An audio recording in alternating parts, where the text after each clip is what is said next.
Pemirsa, terima kasih yang masih bersama kami. Berita selanjutnya menghabarkan, pemerintah Kota Banjarmasin menggelar rapat penjajakan proyek percontohan investasi alat penerangan jalan proyek Art Lake di Aula Kayu Imbai Balai Kota Banjarmasin. Pembenahan sarana penunjang pembangunan penerang jalan sebagai upaya menciptakan rasa aman bagi warga wayah melakukan aktivitas melintasi jalan raya wayah malam hari. Berikut untuk kabar nang selengkapnya.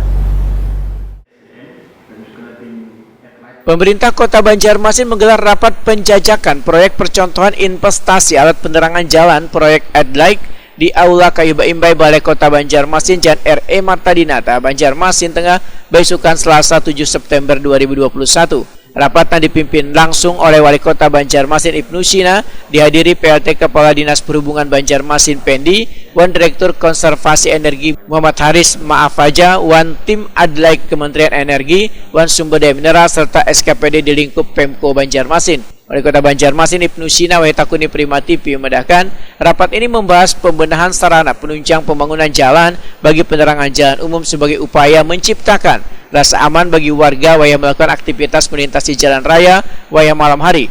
Ibnu Sina berharap rencana penjajakan proyek percontohan yang dilaksanakan oleh Adlaik ini bisa bermanfaat bagi Kota Seribu Sungai. Kedatangan tamu dari Kementerian SDM, khususnya Dirjen Energi Baru dan Terbarukan.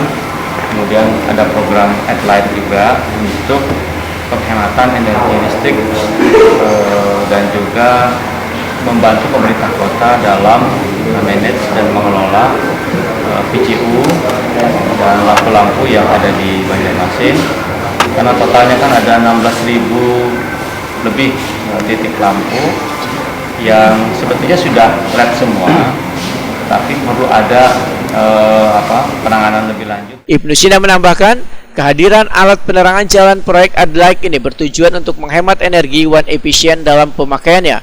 Sedangkan titik PGU yang ada di Banjarmasin sekitar 16.415 buah yang terbagi dalam dua rayon, yaitu Rayon Ahmad Yani dan Rayon Lambung Mangkurat.